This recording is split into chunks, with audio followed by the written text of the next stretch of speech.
ஜக்கரியா அலைஹிஸ்ஸலாத்து வஸ்ஸலாம் அவர்கள் திருமணம் ஆவி யாருக்கெல்லாம் பிள்ளை பாக்கியம் இல்லையோ அன்பான அல்லாஹ்வின் நல்லடியார்களே இந்த துஆவை ஓதுங்கள், நிச்சயமாக அல்லாஹ் தருவான். நபி ஸல்லல்லாஹு தஆலா திருமறையாமல் குர்ஆனிலே ஜக்கரியா அலைஹிஸ்ஸலாத்து வஸ்ஸலாம் அவர்கள் கேட்ட துஆவையும் சொல்லி காட்டுகின்றான். ரப்பி லா ததர்னி ஃபர்தா, யா அல்லாஹ் என்னை தனித்தவனாக ஆக்கிராதே யா அல்லாஹ், எனக்கு வாரிசை தந்திரு யா அல்லாஹ். ஒரு நபி அல்லாஹ்விடத்தில் கேட்கக்கூடிய துஆ.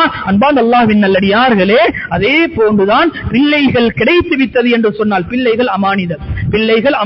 இன்று பிள்ளைகளை வளர்க்கக்கூடிய விடயங்களிலே நாம் அனைவரும் கோட்டை விட்டுக் கொண்டிருக்கின்றோம்.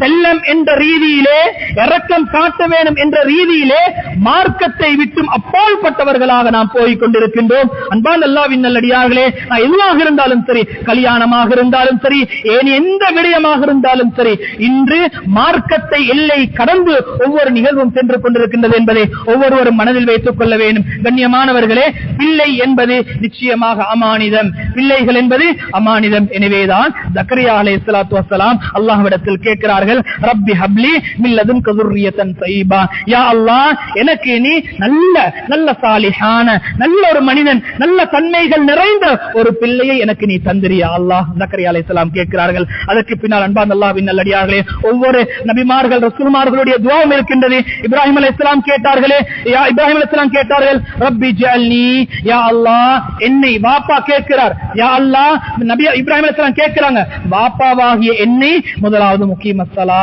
தொழுகை நிலை நாட்டக்கூடியவனாக ஆக்கிறியா அல்லாஹ். ஒவ்வொரு பெற்றோர்களும் விளங்க வேண்டும். பிள்ளைகள் புத்தி வருவது இரண்டாவது, முதலாவதாக புத்தி பெற்றோர்களாகிய எங்களிடத்தில் வர வேண்டும். நேரத்துக்கு தொழுகை இல்லை, காலத்துக்கு நோன்பு இல்லை, சதகாவுடைய விடயத்திலே கோட்டை விட்டுக் கொண்டு பிள்ளைகளை நாம் உலமாவாக, ஆலிமாக, பெரிய தாய்களாக ஆக்குவோம் என்று எண்ணம் கொள்வது அன்பான அல்லாஹ்வின் நல்லடியார்களே சாத்தியம் அற்றது என்பதை பெற்றோர்களாகிய நாம் விளங்க வேண்டும். இதற்குத்தான் இப்ராஹிம் அலைஹிஸ்ஸலாம் கேட்டார்கள் ரப்பி ஜஅல்னி, முதலாவது துஆ முகீமஸ்ஸலா, யா அல்லாஹ் என்னைய தொழுகையாளிகளா ஆக்கிறியா, நேரத்துக்கு தொழணும், பாங்கு சொன்னதா பள்ளிக்கு வரணும், பாங்கு சொல்லிட்டா அவசரமா வரணும், வியாபாரங்களை விடணும், நல்ல முறையிலே தொழணும் சொல்லிவிட்டு சொன்னார்கள். அடுத்ததாக துஆ கேட்கிறார்கள் முகீமஸ்ஸலா வ மின் ذُرِّيَّتِي ரப்பனா தக்கபல் துஆ, யா அல்லாஹ் என்ற பிச்சலங்களையும் யா அல்லாஹ் தொழுகை நிலை நாட்டக்கூடியவனாக ஆக்கிறியா அல்லாஹ், ரப்பனா தக்கபல் துஆ என்று சொல்லி யா அல்லாஹ் இந்த துஆவை நீ கபூல் செஞ்சிரு சொல்லி இப்ராஹிம் அலைஹிஸ்ஸலாத்து வஸ்ஸலாம் அவர்களும் துஆ கேட்கிறார்கள். எனவே அன்பான அல்லாஹ்வின் நல்லடியார்களே